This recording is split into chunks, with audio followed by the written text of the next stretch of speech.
तुम्ही सुद्धा माझ्यासारखे भजी लवर आहात का? मी वेगवेगळ्या प्रकारची भजी नेहमीच ट्राय करत असते आणि त्याच्या रेसिपी सुद्धा तुमच्याबरोबर शेअर करतच असते. आज मी अशी थोडीशी वेगळ्या आणि नवीन पद्धतीची भजीची रेसिपी तुमच्याबरोबर शेअर करणार आहे. अगदी साधी, सिंपल आहे.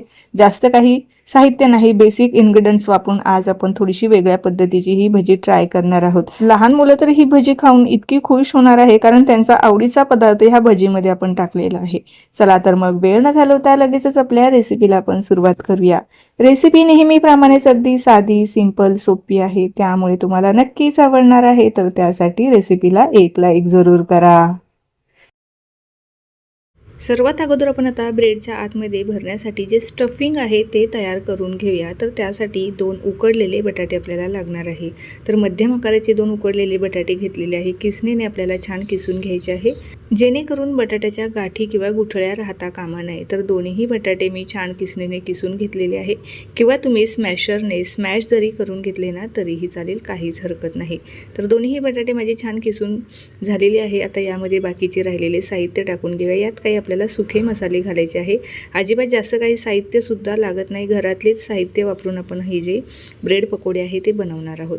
तर पाव चमचाभर इथे मी काश्मीरी लाल मिरची पावडर, पाव चमचाभर आपल्याला धने जिरे पावडर घालायचं आहे, पाव चमचाभर आपल्याला इथे हळद घालायची आहे. सोबतच आपल्याला यामध्ये पाव चमचाभर इथे आमचूर पावडर टाकणार आहे. त्यामुळे आपली जी स्टफिंग आहे त्याला खूप छान अशी टेस्ट येणार आहे. तर इथे आमचूर पावडर जर तुमच्याकडे नसेल ना तर तुम्ही त्याऐवजी चाट मसाला वापरला ना तरीही चालेल, किंवा तुम्हाला यामध्ये स्किप करायची असेल, किंवा बऱ्याच जणांना आंबट फ्लेवर आवडत नाही तर तुम्ही स्किप करू शकता. चवीप्रमाणे मीठ घातलं, बारीक कापलेली हिरवी मिरचीसुद्धा टाकून घेतलेली, थोडीशी कढीपत्त्याचे पाने मी बारीक कापून घेतलेले आहे ते सुद्धा टाकून घेऊया. आणि अर्ध्या लिंबाचा रस आपल्याला यामध्ये घालायचा आहे. तर आता यामध्ये जे कुठचे पदार्थ तुम्हाला टाकायचे नसेल, जे तुम्हाला स्किप करायचे असेल तर तुम्ही स्किप करू शकता. भरपूर सारी बारीक कापलेली कोथिंबीर घालून घेऊया आणि हे सर्व जिन्नस एकजीव करून घेऊया. तर आपलं हे जे ब्रेड पकोड्याच्या आतील जे स्टफिंग आहे ते इथं आपलं तयार होणार आहे. मस्त असं हे एकजीव करून घ्यायचं आहे. आता आपण जे स्टफिंग बनवलेलं आहे, साधारणतः एक छोटा आकाराचा जो ब्रेडचं पॅकेट आहे ना तेवढ्या याला पुरेल इतकं हे जे स्टफिंग आहे ते आपलं इथे तयार झालेलं आहे. तर आता मस्त एकजीव करून घेतलेलं आहे. आता हे जरा वेळासाठी साईडला ठेवून देऊया आणि ब्रेडला आपल्याला तळण्यासाठी वरचं जे आवरण आहे, जे कोटिंग आहे ते तयार करून घेऊया. तर त्यासाठी इथे मी मिक्सिंग बाऊलमध्ये घरातल्याच वाटीने 1.5 वाटी एवढं बेसनपीठ घेतलेलं आहे. सुरुवातीला बेसनपीठ मी अगोदरच चाळून घेतलेलं आहे. तर 1.5 वाटी बेसनपीठ घेतलेलं आहे. आता कुठलीही भजी किंवा ब्रेडचा पकोडा किंवा पावचा पकोडा आपण जर तयार करणार असू ना, त्याचं जे आवरण आहे त्याची इथे तुम्हाला मी खास ट्रिक सांगणार आहे. तर हे जे पीठ आहे ना हे आपल्याला छान असं फेटून घ्यायचं आहे. हे फेटण्याचं कारण असं की यामध्ये आपल्याला खाण्याचा सोडा वापरावा लागत नाही. हे पीठ आपण जितकं छान फेटू, जितकं हलकं करू ना तेवढं आपलं पीठ हलकं होतं, आणि हलकं झाल्यामुळे यामध्ये आपल्याला कुठल्याही प्रकारचा खाण्याचा सोडा, इनो किंवा दही काहीही वापरायची गरज लागत नाही. इवन आपल्याला यामध्ये तांदळाचं पीठ, रवासुद्धा वापरावं लागत नाही. ही भजी बनवण्याची एक खास ट्रिक आहे. ही तुम्ही वापरून नक्की हा ब्रेड पकोडा किंवा इतर कुठलीही भजी बनवू शकता.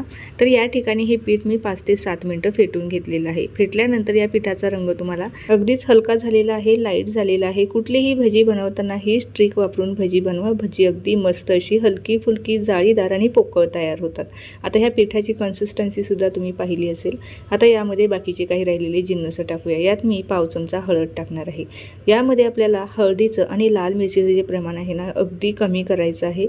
म्हणजे मी इथे पाव चमच्यापेक्षाही कमी हळद पावडर आणि लाल मिरची पावडर टाकलेली आहे. त्यानंतर पाव चमच्यापेक्षाही कमी इथे मी हिंगही टाकलेला आहे. 1 चमचाभर आपल्याला ओवा घ्यायचा आहे. कुठलाही बेसनाचा पदार्थ म्हटलं की त्यामध्ये ओवा आणि हिंग याचा जो फ्लेवर आहे ना अतिशय भारी लागतो. तर आता मी ओवासुद्धा छान चोळून या मिश्रणामध्ये टाकून घेतलेला आहे.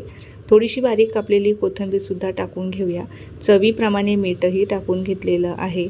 आणि हे जिन्नस पुन्हा एकदा एकजीव करून घेऊया. आता भजी छान अशी खुसखुशीत व्हावी याकरता आपल्याला यामध्ये सोडा किंवा इनो वगैरे काहीही वापरायची गरज नाही. तर त्याऐवजी आपण यामध्ये तेल वापरणार आहेत. तर तेल मी इथे थोडंसं गरम करून घेतलेलं आहे. तर ते गरम तेल आपल्याला ह्या मिश्रणामध्ये घालायचं आहे. तर इथं सोड्याचं जे काम आहे ना ते इथं आपलं तेल करणार आहे. तर तेल छान असं गरम झालेलं आहे. साधारणतः जो पोहे खाण्याचा चमचा आहे ना 2 चमचेभर तेल यामध्ये मी घातलेलं आहे. ते आता एकजीव करून घेऊया. तर आपलं जे स्टफिंग आहे तेही तयार झालेलं आहे आणि ब्रेडसाठीचं जे कोटिंग आहे ते सुद्धा इथे तयार झालेलं आहे. तर इथे मी ब्रेड घेतलेले आहे. तर हे मी गव्हाचे ब्रेड घेतलेले आहे. कुठलेही ब्रेड तुम्ही या ठिकाणी वापरू शकता.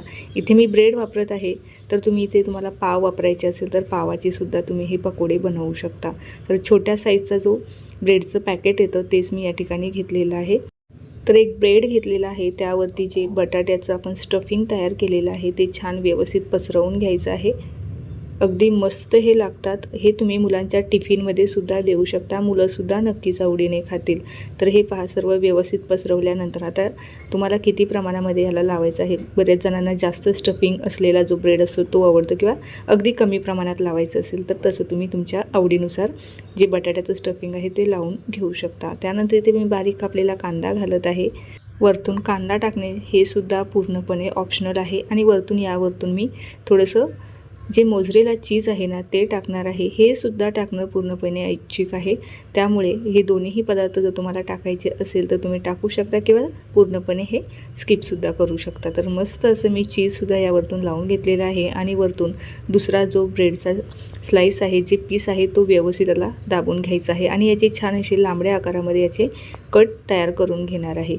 म्हणजे तळायलासुद्धा सोपं जातं. कारण बऱ्याचदा अख्खा जो ब्रेड असतो ना हे तळणं थोडंसं कठीण वाटतं. त्यामुळे अशा पद्धतीने लांबड्या आकारामध्ये मी हे छान स्लाईस तयार करून घेतलेले आहे. म्हणजे तळायलासुद्धा सोपं जातं. तर सर्व जे ब्रेड आहे ते मी सेम पद्धतीने भरून आणि असे स्लाईस जे आहे ते तयार करून घेणार आहे. तर हे पहा मस्त असे लांबड्या आकारामध्ये स्लाईस आपले तयार झालेले आहे. बाकीचे राहिलेलेसुद्धा मी आता तयार करून घेते. सर्व ब्रेडचे मी सेम असे स्लाईस तयार करून घेतलेले आहे आणि आता जे बॅटर आपण सुरुवातीला तयार केलेलं आहे त्यामध्ये व्यवस्थित आपल्याला हे डीप करायचं आहे. जे बॅटर आहे ना हे आपल्याला जास्त घट्ट किंवा जास्त पातळ ठेवायचं नाही. मध्यम असं हे आपल्याला बॅटर तयार करून घ्यायचं आहे. लगेचच तळून घेऊया. तेल आपल्याला इथे मीडियम गरम करून घ्यायचं आहे. मीडियम गरम तेलामध्ये आपल्याला छान असे तळून काढायचे आहे. गॅस आपल्याला मध्यम ठेवायचा आहे. अगदी कमी ठेवायचं नाही किंवा मोठा ठेवायचा नाही. कमी गॅसवरती जर तळले तर हे जास्त तेलकट होतात. त्यामुळे ही गोष्टसुद्धा लक्षात ठेवायची आहे.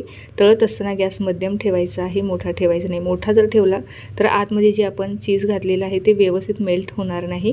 त्यामुळे गॅस मध्यम ठेवूनच आपल्याला हे जे ब्रेड पकोडे आहे हे तळून काढायचे आहे. तर तळल्यानंतर तुम्हाला इथे दिसत असेल अजिबात कुठेही यांनी तेल ओढलेलं नाही आणि यामध्ये आपल्याला जरासुद्धा सोड्याची आवश्यकता लागलेली नाही. तरीही आपलं जे ब्रेड पकोडे आहे हे मस्त असे तयार झालेले आहे. गोल्डन ब्राऊन रंगावर येईपर्यंत मी हे छान तळून काढलेले आहे. आता काढून घेऊया आणि बाकीचे राहिलेले जे पकोडे आहे ते सुद्धा मी आता सेम पद्धतीने तळून काढते. तेलाचं जर टेम्परेचर कमी झालं असेल तर थोडंसं गरम करून घ्यायचं.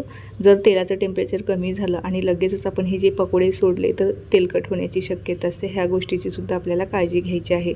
आता कढाईमध्ये तेल आपल्याला थोडंसं जास्त घ्यावं लागणार आहे. अगदी कमी तेलामध्ये आपण हे तळू शकत नाही. व्यवस्थित तळले जात नाही किंवा कुठे कच्चे किंवा कुठे व्यवस्थित असे तळले जाणार नाही. यासाठी तेलसुद्धा आपल्याला थोडंसं जास्त घ्यावं लागणार आहे तळण्यासाठी. नेहमीची भजी जर खाऊन कंटाळा आला असेल तर हे जे ब्रेड पकोडे आहेत थोडेसे वेगळ्या पद्धतीने बनवलेले ते नक्की ट्राय करून पहा. नक्कीच सर्वांना आवडणार आहे ही खात्री आहे. तर मस्त असे आपले हे ब्रेड पकोडे या ठिकाणी तयार झालेले आहे. हे तुम्ही असेचही खाऊ शकता किंवा हिरवी मिरचीसोबत किंवा टोमॅटो सॉसबरोबर किंवा कुठल्याही चटणीसोबतसुद्धा खाल्ले तरीही हे अतिशय भन्नाट लागतात. तर मग कशी वाटली ही रेसिपी जर तुम्हाला जराही कुठे आवडली असेल ना रेसिपीला लाईक करा. तसेच तुमच्या मित्रपरिवाराबरोबर नातेवाईकांबरोबर सुद्धा शेअर करा. आता होळीसुद्धा येत आहे तर होळीला नेहमीची 30-30 भजी जर खाऊन कंटाळली असेल ना तर ही नवीन पद्धतीची भजी जरूर ट्राय करून पहा. सगळ्यांना फारच आवडणार आहे. चला तर मग पुन्हा भेटूया अशाच काही नवीन आणि सोप्या रेसिपीसोबत. तोपर्यंत धन्यवाद.